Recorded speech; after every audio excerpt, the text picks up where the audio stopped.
સત્સંગ પરિવારના જય સિયારામ. સ્વસ્તિ શ્રી ગણેશાય નમઃ. શ્રી સદગુરુ પરમાત્મને નમઃ. રામ રટણ સાંજ સવારે પીત પછી કોની અમારે. રામ રટણ સાંજ સવારે પીત પછી કોની અમારે. આવી ઉભા તારા દુઆરે પીત પછી કોની અમારે. તારા દુઆરે પીત પછી કોની અમારે. રામ રટણ સાંજ સવારે પીત પછી કોની અમારે. દુનિયા દોરંગી વાલા હવે એમ બોલે. દુનિયા દોરંગી વાલા હવે એમ બોલે. પ્રેમ રસ કીધો પીના રે પીત પછી કોની અમારે. પ્રેમ રસ કીધો પીના રે પીત પછી કોની અમારે. એવા આવી ઉભા તારા દુઆરે પીત પછી કોની અમારે. હરે સંસાર જાતરાનો મેળો. આરે સંસાર વાળા જાતરાનો મેળો. ભજન કરે તારા દુઆરે પીત પછી કોની અમારે. રામ રટણ સાંજ સવારે પીત પછી કોની અમારે. પીત પછી કોની અમારે. પીત પછી કોની અમારે. અધિકે શ્રી રાધા પુરુષોત્તમ દેવ કી. ગઈકાલે મુગ્ધાની કથા આપણે જોઈ. દેવલ અને માધવ બીજા ગામ ધનાર્જન માટે ગયા. માધવ એની પત્ની મુગ્ધા મૂળ મટેલી છે, લોકોને ગાંડી છે. દેવલ મોટો ભાઈ એની પત્ની રૂપવતી, રૂપનો અંબાર, અતિશય બુદ્ધિશાળી અને રૂપ અને બુદ્ધિ હોવાને કારણે અહંકાર પણ એનામાં એવો જ હતો. અને એમાં પણ પાછી જેઠાણી હતી. મુગ્ધાને એને કાઢી મૂકી છે ઘરમાંથી. પુરુષોત્તમ મહિનો આવ્યો, બધા પુરુષોત્તમ માસ સેવનની તૈયારી કરે. મુગ્ધાને પણ પુરુષોત્તમ માસ સેવન કરવાની ઈચ્છા થઈ. મુગ્ધા પોતાના મનમાં હરખ શોક નથી રાખતી. પોતાની જેઠાણી રૂપવતી ગમે એવું કે તેમ છતાં એના ઘરે જઈ એની સેવા કરે છે. એને જ પૂછે છે, હે જેઠાણી બા, મને પણ જણાવો ને, મારે પણ વ્રત કરવું છે. અને ત્યારે રૂપવતી એની ઉપર ગુસ્સે થઈ, મુગ્ધાનું ખૂબ અપમાન કર્યું. અને મુગ્ધા જ્યારે રડતી રડતી પોતાના ઘરે જઈ રહી હતી ત્યારે ભામિની એને મળી. અને ભામિની એને કહેવા માંડી, અરે મુગ્ધા, શું થયું? અને ત્યારે મુગ્ધાએ બધી વાત કરી, મારે પણ વ્રત કરવું છે, પણ હે બેન, હવે મારું કોઈ નથી, હવે મને મરી જવાની ઈચ્છા થાય. અને ત્યારે ભામિની કહેવા માંડી, અરે ગાંડી, મરવાની વાત કરે છે આટલી નાની વાતમાં? ભામિની પણ કુટિલ હૃદયની છે. અને એણે મુગ્ધાને કીધું, સાંભળ, તારે વ્રતનો વિધિ વિધાન જાણવો છે ને, હું જણાવું. જો આમાં બે વિધિ છે. એક તો એવી છે કે જે બધા જાણે છે. પુરુષોત્તમ મહિનો આવે તો તીર્થમાં સ્નાન કરવું, સાત્વિક ભોજન લેવું, ભવિષ્યાને જમવું, અને બ્રાહ્મણ પત્ની સાથે બ્રાહ્મણને ભોજન કરાવવું, દાન આપવું, આ તો બધા જાણે છે. પણ બીજો જે ભાગ છે એ ગુપ્ત છે. એ કોઈ નથી જાણતા, હું પણ નહોતી જાણતી. પણ એક મુનિ, એક સંત સિદ્ધ હતા, મારે ત્યાં આવ્યા, મેં એની ખૂબ સેવા કરી અને મારી પર પ્રસન્ન થઈ. એને મને જે આ ગુપ્ત વિધિ બતાવી, હે પ્રિયા, હું તારી ઉપર પ્રસન્ન થઈ છું, હે પ્રિય સખી, એટલે હું તને એ વિધિ જણાવું છું. અને એણે મુગ્ધાને વિધિ જણાવી. જો સાંભળ, પુરુષોત્તમ માસ ખરેખર તો એનું નામ છે મળ માસ. એટલે આ મળ માસમાં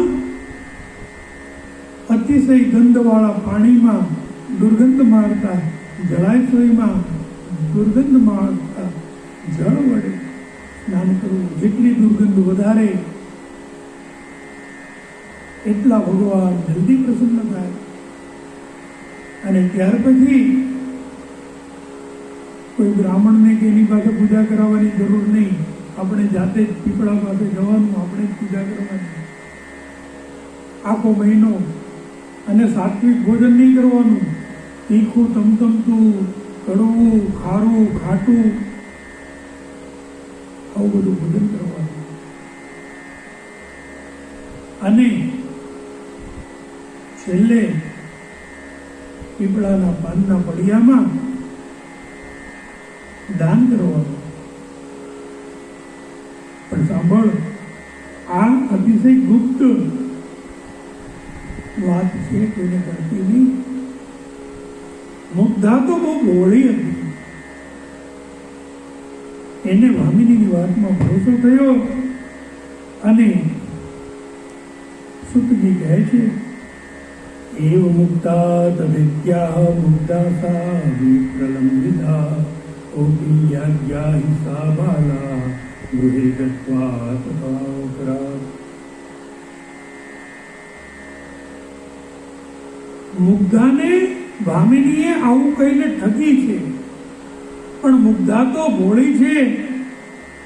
એ તો બહુ સારું, હું એમ જ કરીશ, આમ કહી અને જેને ત્યારે મનમાં કુટિલતાને જાણી નથી એવી મુગ્ધા ભામિનીએ બતાવેલું વ્રત કરવા માટે તત્પર બની છે. પેલી ભામિની પણ ત્યાંથી વળી પાછી રૂપવતીના ઘરે ગઈ અને ત્યાં બધી બહેનપણીઓની સાથે મુગ્ધા મળી હતી. અને પોતે મુગ્ધાને જે વાત કરી એ બધી વાત કરી. બધી બહેનપણીઓ પણ એની મશ્કરી કરવા માંડી અને મુગ્ધાને માટે હસવા માંડી. બરાબર, એ જ લાગણી છે. જ્યારે આ તરફ મુગ્ધા તો ખૂબ પ્રસન્ન થઈ ગઈ. એને એમ થયું, ઓહો, મને કેટલું સુંદર વ્રત કરવાનો અવસર પ્રાપ્ત થયો. ખરેખર ભામિનીને મારી પર કેટલો બધો પ્રેમ છે. એને મને ગુપ્ત વિદ્યા પણ જણાવી દીધી અને હું આ ગુપ્ત રીતે વ્રત કરીશ. આમ વિચારતા વિચારતા બીજા દિવસે વહેલી સવારમાં એ ઉઠી ગઈ. શૌચ કર્યા વગર જ દૂર અન્ય એકબીજાના ઘર પાસે ખૂબ જ ગંધાતો ખાડો હતો. નિષ્ઠાયુક્ત એ ખાડામાં જઈ અને એણે સ્નાન કર્યું. સ્નાન કરી અને એ જ હાલતમાં સીધી એ પીપળાના વૃક્ષ પાસે ગઈ અને પોતાની બુદ્ધિ પ્રમાણે પીપળાની પૂજા કરી. અને ત્યાર પછી કૂવા કાંઠે આવી અને કૂવાના શીતળ જળ વડે પોતાના શરીર ઉપરથી બધો મળ દૂર કરી શુદ્ધ સ્નાન કરી અને કપડાં પહેરી પોતાના ઘરે ગઈ અને બીજા બધા કામો કર્યા. આવી રીતે એણે આખો પુરુષોત્તમ મહિનો સેવન કર્યું. ખૂબ દુર્ગંધયુક્ત જળમાં સ્નાન કરવું સહન શક્તિથી પણ બહારું હતું. પણ મુગ્ધાનું મન ફક્ત ભગવાનમાં રચેલું હતું અને એ તો બસ એક જ વાત વિચારતી હતી, એ મારા ઘટમાં બિરાજતા શ્રીનાથજી યમુનાજી મહાપ્રભુજી, મારા ઘટમાં બિરાજતા શ્રીનાથજી યમુનાજી શ્રી મહાપ્રભુજી. મારું મંડળું છે ગોકુળ વન રાવણ, મારું મંડળું છે ગોકુળ વન રાવણ, મારા તનના આંગણિયામાં તુલસીના વન, મારા પ્રાણ જીવન, મારા ઘટમાં વિરાજતા શ્રીનાથજી યમુનાજી મહાપ્રભુજી.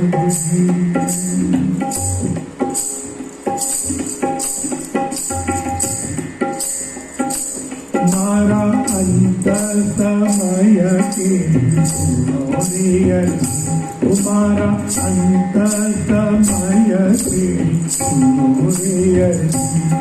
લેજો શ્રીજી બાવા શરણોમાં દયા રે કરી, લેજો શ્રીજી બાવા શરણોમાં દયા રે કરી, મને યમ કેરા ઓ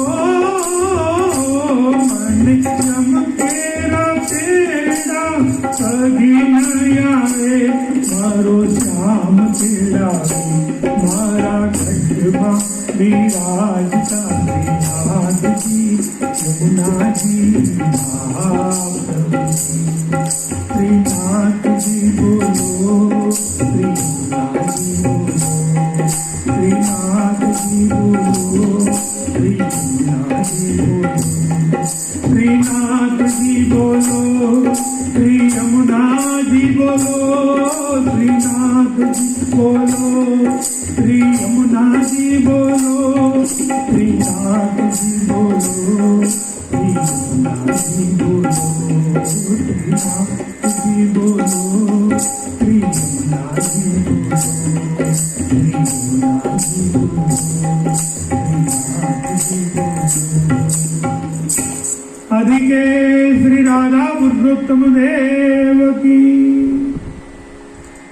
મુગ્ધાના મનમાં તો બસ એક જ વાત છે, મારા ઘટમાં વિરાજતા શ્રીનાથજી યમુનાજી શ્રી મહાપ્રભુ. બસ મારે તો ગમે એમ કરી અને મારા પુરુષોત્તમને પ્રસન્ન કરવા છે, અને માટે એ ગમે એવું દુઃખ સહન કરવા તૈયાર છે. પુરુષોત્તમ મહિનો પૂરો થયો અને આ મુગ્ધા વળી પાછી દોડીને ભામિનીની પાસે ગઈ છે. મુગ્ધાને જોઈ અને ભામિની પૂછવા માંડી, કેમ બેન, મેં કીધું એ પ્રમાણે વ્રત કર્યું? મુગ્ધાએ ભામિનીને બધી જ વાત જે સત્ય હતી જણાવી દીધી છે. ભામિની મનોમન ખૂબ મુસ્કાણી, એને એમ થયું કે આને બરાબર મૂર્ખ બનાવી છે, ખરેખર આ બહુ ગાંડી છે. ભામિની કહેવા માંડી કે ખરેખર હે મુગ્ધા, તારી ઉપર ભગવાનની બહુ કૃપા છે કે તું આવું વ્રત કરી શકી.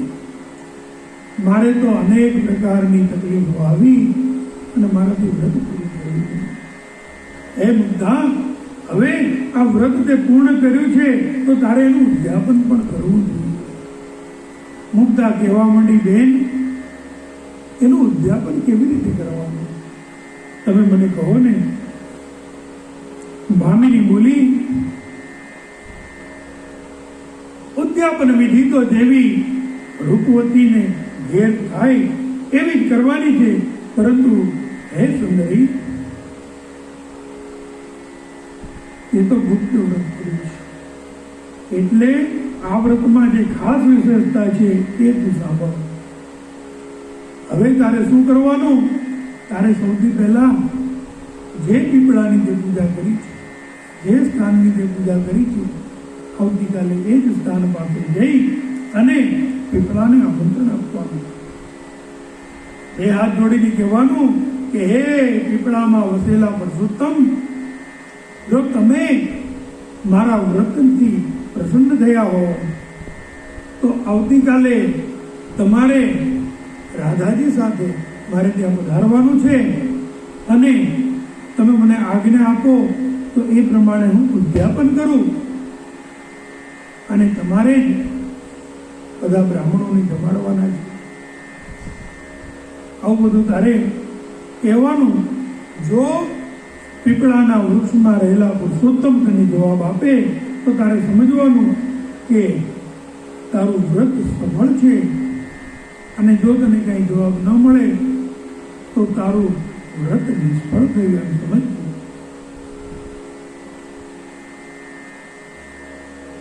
ભામિનીની વાત સાંભળી અને મુગ્ધા ખૂબ પ્રસન્ન થતી થતી વળી પોતાના ઘરે આવી અને પછી પેલા પીપળાના વૃક્ષ પાસે જઈ અને જેમ ભામિનીએ કીધું હતું એ જ પ્રકારે પીપળાના વૃક્ષની પૂજા કરી અને એને પ્રાર્થના કરી. પીપળાના વૃક્ષમાંથી કાંઈ પ્રત્યુત્તર મળતો નથી. મુગ્ધા વારંવાર પ્રાર્થના કરે છે પણ પીપળાના વૃક્ષમાંથી કાંઈ પ્રત્યુત્તર મળતો નથી. હવે મુગ્ધા થાકી ગઈ અને પોતાની જાતને દોષ આપવા માંડી. અરે મેં કેટલું ધ્યાન રાખી અને સંપૂર્ણ વિધિપૂર્વક મેં વ્રત કર્યું હતું, પણ હું અભાગણી છું. જેવી મારાથી હું ભગવાન પુરુષોત્તમને પણ પ્રસન્ન ન કરી શકી. આ વ્રતમાં મારી શું ખામી રહી ગઈ હશે? ખરેખર પરણીને આવી અને પતિને દારિદ્ર્ય મળી, એને ધન કમાવા વિદેશ જવું પડ્યું, પતિનો સાથ છૂટી ગયો, જેઠાણી એણે વ્રતનો વિધિ બતાવ્યો નહીં.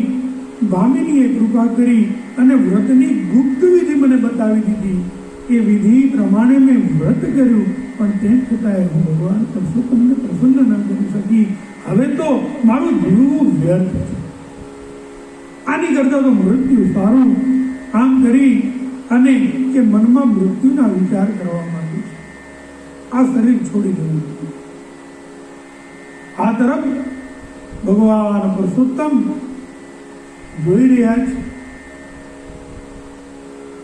ભગવાન પુરુષોત્તમ મુગ્ધાના આક્રંદને જોઈ અને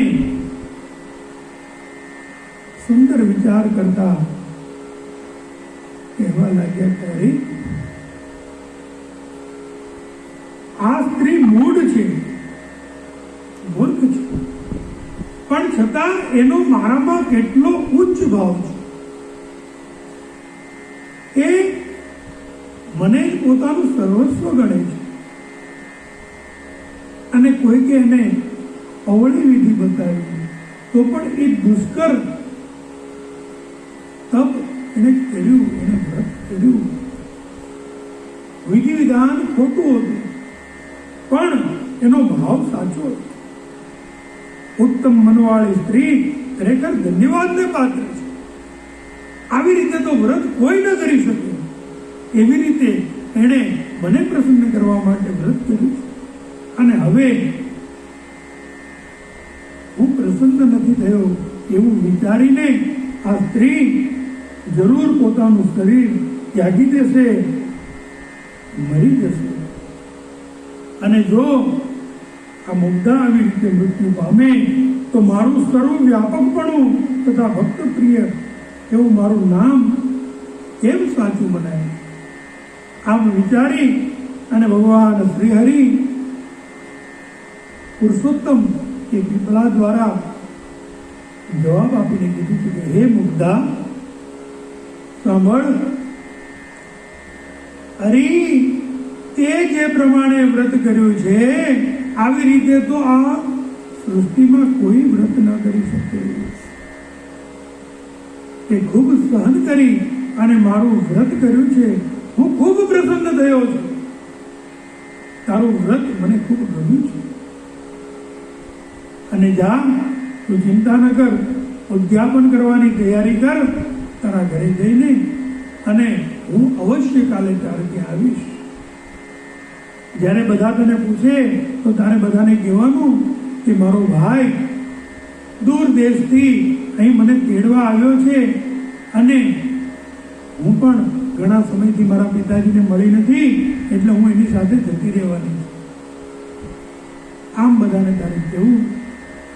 જા જા બેન, તું ઉદ્યાપનની તૈયારી કર. દેખો મેરે લાલ, ભગવાન ભક્ત માટે એટલો સ્નેહ ધરાવે છે. મુગ્ધા તો આ સાંભળીને એટલી આનંદિત થઈ ગઈ, ખૂબ ખુશ થઈ ગઈ. ખુશ થઈ અને દોડતી દોડતી ભામિની પાસે ગઈ છે અને ભામિનીને કહેવા માંડી, હે બેન, હવે તો જલ્દી મને ઉદ્યાપનનો વિધિ જણાવો. ઉદ્યાપન કેવી રીતે કરવાનો, હવે મારે એની તૈયારી કરવી છે. અને ત્યારે પેલી ભામિની કહેવા માંડી, પણ પહેલા તો પેલા પીપળાને તો આમંત્રણ કરી આવ. ત્યારે મુગ્ધાએ પોતાની સાથે જે કંઈ બન્યું એ બધું ભામિનીને કીધું. ભામિનીને મુગ્ધાની વાતમાં ભરોસો નથી આવ્યો, કારણ કે બધા એને ગાંડી ગણતા હતા.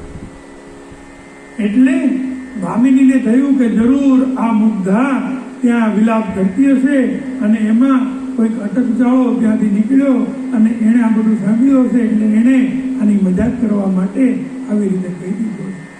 પણ કાંઈ વાંધો નહીં, મારે શું.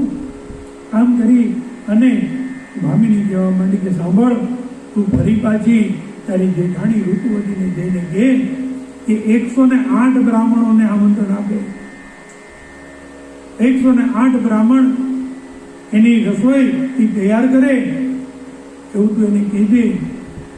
અને તારે બીજું કંઈ નથી કરવાનું. તારે માત્ર 1 પવાલા જેટલી સામગ્રી, લોટ, ઘી ઇત્યાદિ ભેગું કરી અને એટલો જ એક લાડવો બનાવવાનો છે. અને જ્યારે પેલા બ્રાહ્મણો જમવા આવે ત્યારે તું કહે છે ને કે તારો ભાઈ પુરુષોત્તમ આવવાનો છે, તો તારા ભાઈને એ લાડુ આપીને કહેવાનું કે ભાઈ તમે બધાને જમાડી દો. એટલે તારો ભાઈ એ 1 લાડુમાંથી 108 બ્રાહ્મણોને જમાડી દેશે, અને આ રીતે જ તારું વ્રત પરિપૂર્ણ થશે. અને ત્યાર પછી પીપળાના પાંદડાના સંપુટ બનાવી અને બધાને દાન કરી દેવાનું. ભલે ભલે બેન. આમ કઈ મુગ્ધા દોડતી દોડતી પછી પોતાની જેઠાણી ઋતુવતીને આવીને કહેવા માંડી, એ જેઠાણી બા, મેં સંપૂર્ણ વ્રત કર્યું છે, માટે હવે તમે 108 બ્રાહ્મણને નોતરું આપો. મુગ્ધાની વાત સાંભળી અને ઋતુવતી કહેવા માંડી કે અરે ગાંડી, તારી પાસે તારું પેટ ભરાય એટલું પણ અનાજ છે? તારી પાસે કંઈ છે નહીં, અને 108 બ્રાહ્મણને તું કેવી રીતે જમાડીશ? ઋતુવતીને મુગ્ધા સાથે જે બન્યું એ બાબત ખબર નથી. એટલે કહેવા માંડી કે જા, તું છાની માની તારા ઘરે જા, તને જેમ ઠીક લાગે એમ કર, પણ હું કોઈ બ્રાહ્મણને આમંત્રણ આપવાની નથી.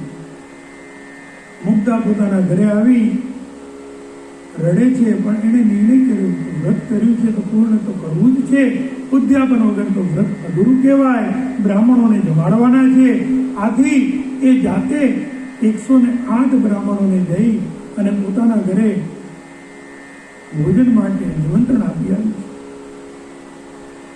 ઋતુવતીને જ્યારે ખબર પડી કે પેલી મુગ્ધા 108 બ્રાહ્મણોને જમવા માટે બોલાવે છે, એટલે ઋતુવતીએ પણ તેની દેખાદેખીમાં જે બ્રાહ્મણોને મુગ્ધાએ આમંત્રણ આપ્યું હતું એની સિવાયના બીજા 100 બ્રાહ્મણોને ભોજન માટે આમંત્રિત કર્યા છે. રૂપવતી એ તો ધન સંપન્ન અને બુદ્ધિશાળી હતી. આથી એણે જાહેરમાં ખૂબ ભવ્ય રીતે વ્રતનું ઉદ્યાપન કર્યું છે. અને ત્યાર પછી બ્રહ્મ ભોજનનો દિવસ આવ્યો ત્યારે પણ રૂપવતીએ તો 6 રસોથી સંપૂર્ણ એવી સુંદર ભોજન સામગ્રી તૈયાર કરી છે.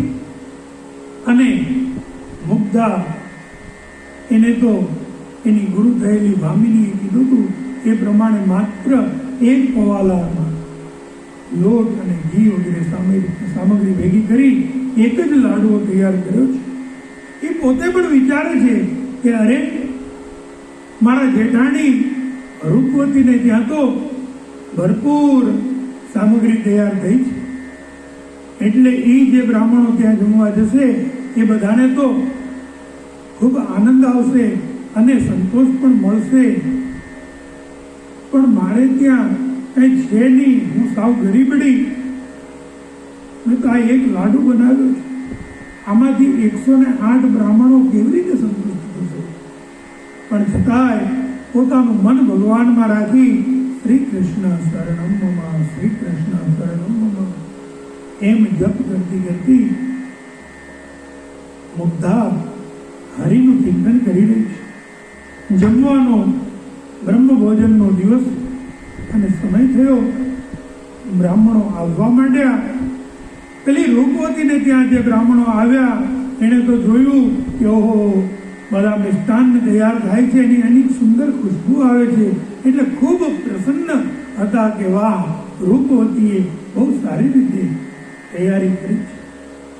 પણ મુગ્ધાને ત્યાં જે બ્રાહ્મણો આવ્યા એણે આવીને જોયું તો અહીં તો કાંઈ જ તૈયારી નથી.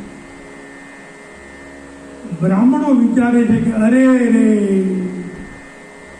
લોકો આને મૂર્ખી કહેતા, લોકો આને ગાંડી કહેતા, અને આપણે એની વાતોમાં ભેળવાઈ ગયા. આ બિચારી આપણને શું જમાડવાની? ઓહો, બીજી વાર આપણે ધ્યાન રાખવું એમ કરીને બ્રાહ્મણો એકબીજાને કહેવા માંડ્યા કે ચાલો ભાઈઓ, હવે અહીંયા બેસી રહેવાથી શું ફાયદો? ઊભા થાવ, ઊભા થાવ. બધા બ્રાહ્મણો જ્યાં ઊભા થાય છે બરાબર એ જ સમયે ભગવાન પુરુષોત્તમ એક રથમાં આરૂઢ થઈને આવે છે. એની સાથે કેટલાક બ્રાહ્મણો અને કેટલાક સેવકો, કેટલાક શ્રેષ્ઠીઓ, એનું વૃંદ પણ સાથે આવી રહ્યું છે. રથ આવીને ઉભો રહ્યો. એમના દર્શન કરતા જ બધા બ્રાહ્મણો ખૂબ પ્રસન્ન થયા અને બધા પોતાના આસનો ઉપરથી ઊભા થઈ અને પોતાનું આસન એમને આપવા માટે તૈયાર થઈ ગયા. ત્યારે ભગવાન પુરુષોત્તમ પૂછવા માંડ્યું છે કે હે ભાઈ, અહીંયા માધવનું ઘર ક્યાં છે? માધવ એની પત્ની મુગ્ધાને મૂકી અને વિદેશ ધનાર્જન માટે ગયો છે. તે મુગ્ધા એકલી રહે છે, મારી બેન છે, બહુ દુઃખી છે બિચારી. મને સમાચાર મળ્યા એટલે હું એને લેવા આવ્યો છું. એનું ઘર ક્યાં છે? બ્રાહ્મણો ખૂબ પ્રસન્ન થયા. એમણે ઘર બતાવ્યું. ભગવાન પુરુષોત્તમ મુગ્ધા પાસે ગયા છે. જઈને મુગ્ધાને કહે છે કે હરી મુગ્ધા, ચાલ, તું કહેતી હતી ને ઉદ્યાપન કરવાનું, જા જલ્દીથી બ્રાહ્મણોને જમાડી દે એટલે હું પ્રસન્ન થઈશ. જો હું આવી ગયો છું, તારો ભાઈ, જા મુગ્ધા. એટલે મુગ્ધાએ કીધું કે ભાઈ, મારું તો આ દુનિયામાં કોઈ છે નહીં, મારું પોતાનું. જે કંઈ ગણો એ તમે જ છો. એટલે લો આ લાડુઓ. હવે આ લાડુમાંથી તમે આ 108 બ્રાહ્મણોને જમાડી દો. તમારી સિવાય આ બધું કોણ કરે? આમ કરી અને મુગ્ધાએ જ્યારે એ લાડુ ભગવાનના હાથમાં મૂક્યો, લાડુ જોઈ અને ભગવાન મનમાં મંદ મંદ મુસ્કાય છે. હરી મુગ્ધા, ધન્ય છે તું, તને સંસારની કઈ ખબર જ નથી. વિધિ નિષેધ તું જાણતી કે વિચારતી પણ નથી અને સંપૂર્ણ શ્રદ્ધાથી તું કર્મ કરે છે. ભગવાને કીધું કે ભલે ભલે, એટલે ભગવાને બધા બ્રાહ્મણોને કીધું કે તમે બધા સ્નાન કરી અને તૈયાર થઈ જાઓ, હું પણ સ્નાન કરી લઉં, પછી આપણે ભોજન શરૂ કરીએ. એટલે બધા બ્રાહ્મણો સ્નાન કરી અને તૈયાર થયા. ભગવાન પુરુષોત્તમ પણ સ્નાન કરી અને તૈયાર થઈ ગયા.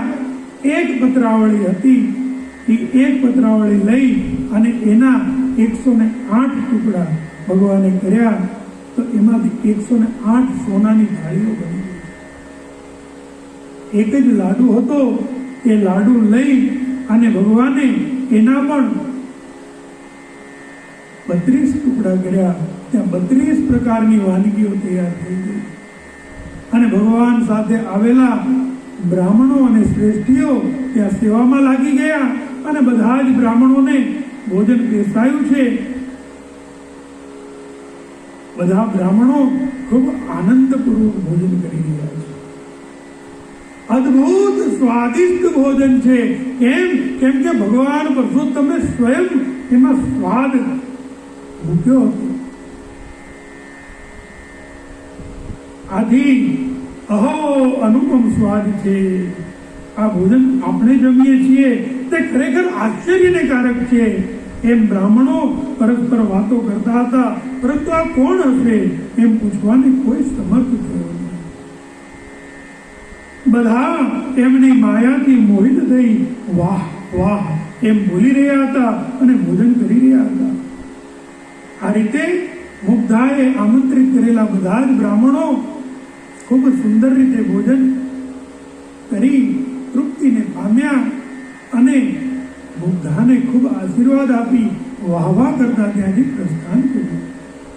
બીજી તરફ પેલી રૂપવતી એને ત્યાં જે બ્રાહ્મણો આવ્યા હતા, બરાબર ભોજનનો સમય થયો અને એ વખતે અચાનક રૂપવતીએ કરેલી બધી સામગ્રી અદ્રશ્ય થઈ ગઈ. આ શું થયું? હાહાકાર થઈ ગયો. અને ત્યારે રૂપવતીની બધી સખીઓ અને બહેનપણીઓ બધા બ્રાહ્મણો કહેવા માંડ્યા, મુગ્ધાની મસ્કરી કરવાથી જ શ્રી હરિ ક્રોધ પામ્યા છે, એમાં સંશય નથી. રૂપવતી તો ત્યાં પૃથ્વી ઉપર એમ જ સ્તબ્ધ થઈ ગઈ. બધા બ્રાહ્મણો ભોજન કર્યા વગર જ મોઢું ફેરવી અને એ પાપીણીની નિંદા કરતા કરતા ત્યાંથી જતા રહ્યા. આ તરફ બધા બ્રાહ્મણોને જમાડી અને ભગવાન પુરુષોત્તમ એમણે પણ ભોજન ગ્રહણ કર્યું. એની સાથે આવેલા એમના સહચરો બધાએ ભોજન પ્રસાદ લીધું. પછી ભગવાન કૃષ્ણ કહેવા માંડ્યા, હે મુગ્ધા બેન, બધાએ ભોજન કરી લીધું, હવે તું પણ ભોજન કરી લે. એમ કહી અને ભગવાને મુગ્ધાના હાથમાં પ્રસાદનું અન્ન આપ્યું. બેન, તું પણ ભોજન કરી લે એટલે તારું વ્રત પૂર્ણ થાય. ભગવાને તૈયાર કરેલું અન્ન જેવું મુગ્ધાના મુખ વાટે એના શરીરમાં ગયું અને મુગ્ધા એની બુદ્ધિ તીવ્ર થઈ ગઈ. ત્રિકાળ જ્ઞાન એને પ્રાપ્ત થયું છે અને ભૂત ભવિષ્ય અને વર્તમાનને જોવા માંડી છે. એને બધું સમજાઈ ગયું અને સાક્ષાત લક્ષ્મીપતિ પરમેશ્વર અહીંયા પધાર્યા છે એમ સમજી અને મુગ્ધા ભગવાનની સ્તુતિ કરવા માંડે. ખૂબ સુંદર સ્તુતિ ભગવાનની મુગ્ધાએ કરી છે. આવો આપણે એ જ શ્લોકોને ગાવાનો પ્રયાસ કરીએ. મુગ્ધાવાચ નમામિ તે પદામ્બુજં નમામિ તે પદામ્બુજં મહો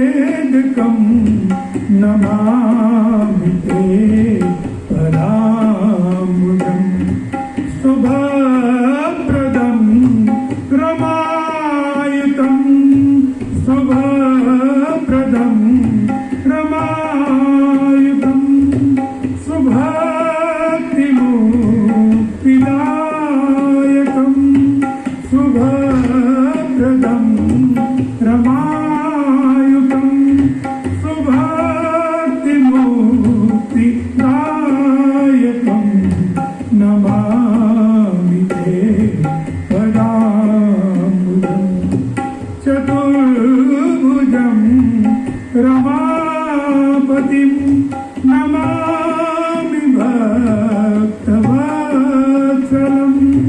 ચતુર્ભુજં રમાપતિં નમામિ ભક્તવત્સલં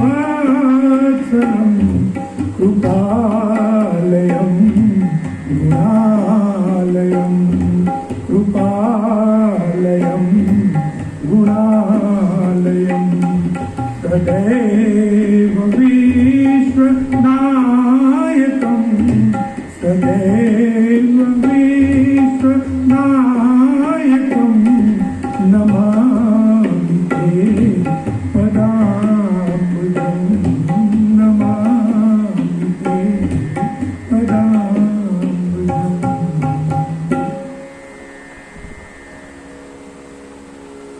મુક્તા બોલવા માંડી છે, નમામિ તે પદામ્બુજં. હે પ્રભુ, હું આપના ચરણ કમળમાં નમન કરું છું.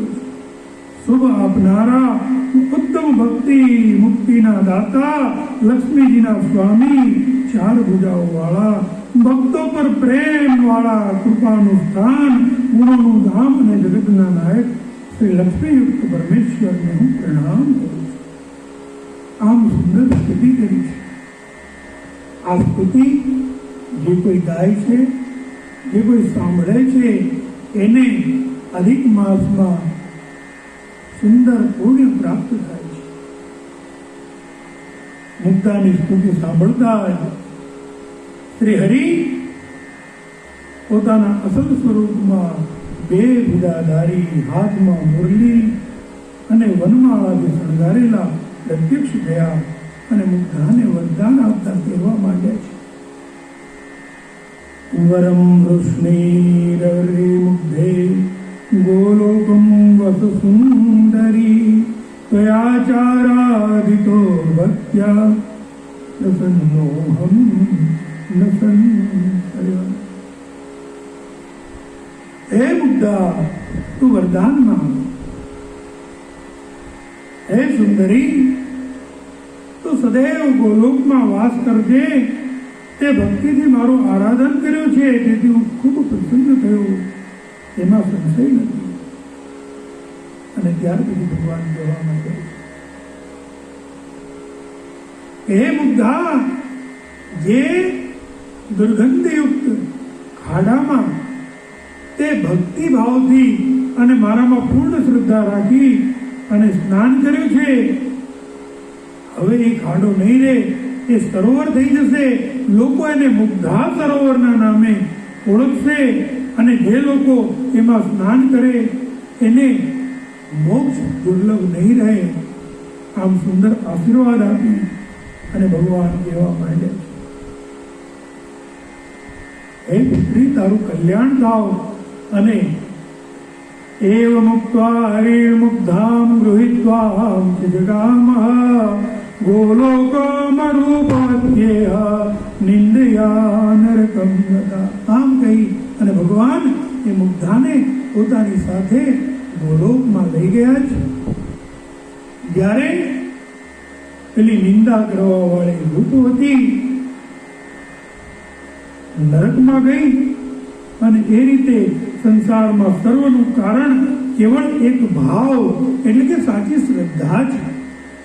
તેથી જ શાસ્ત્રોમાં સ્પષ્ટ કહેવાયું છે, મનુષ્ય બંધન અને મોક્ષ એ પોતાના મન દ્વારા જ પામે છે. મનથી જે મનુષ્ય હરિમાં સંપૂર્ણ શ્રદ્ધા રાખે છે એને અવશ્ય મુક્તિ પ્રાપ્ત થાય છે. એમ કહી આની સાથે જ અહીંયા मुग्धो उच्चान हृदय दिखे राधा कृष्ण चरण कमलार्पणमस्तु। देखो मेरी भाई बहन, मुग्धानी कथाમાં આપણને એક સુંદર ઉદાહરણ પ્રાપ્ત થાય છે। આ કથા દ્વારા ભગવાન આપણને કહે છે, શું કહે છે?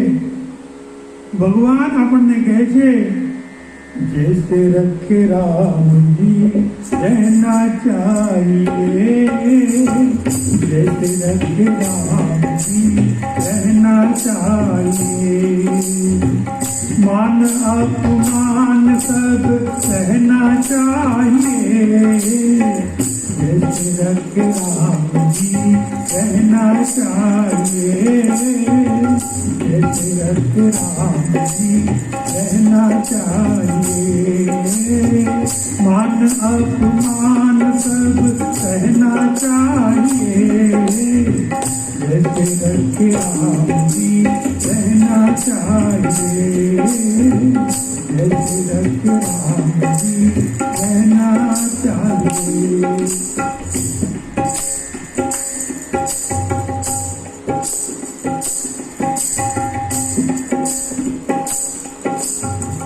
चाहते आराम हो तो रोज ही सुबह शाम, चाहते आराम हो तो रोज ही सुबह शाम, सीताराम सीताराम कहना चाहिए, प्यारे राधे श्याम कहना चाहिए, जैसे रखे राम जी रहना चाहिए, राधे श्याम कहना चाहिए।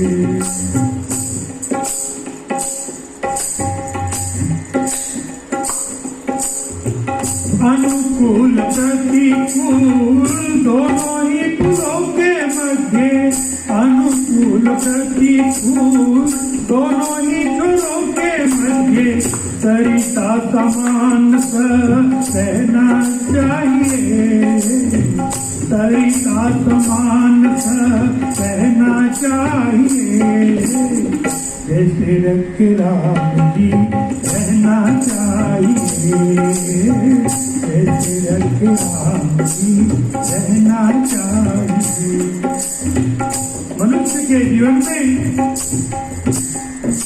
सिर्फ दो प्रकार की परिस्थितियां ही होती है, एक होती है अनुकूल और दूसरी होती है प्रतिकूल।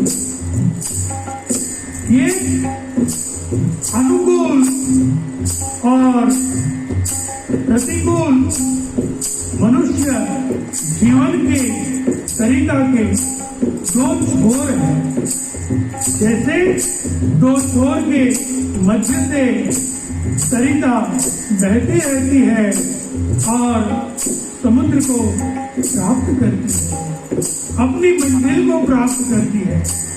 इसी प्रकार परिस्थितियां अनुकूल हो या प्रतिकूल, सदैव उनकी ओर ध्यान न देते हुए अपने जीवन के प्रवाह को आनंद से गतिमान रखना चाहिए।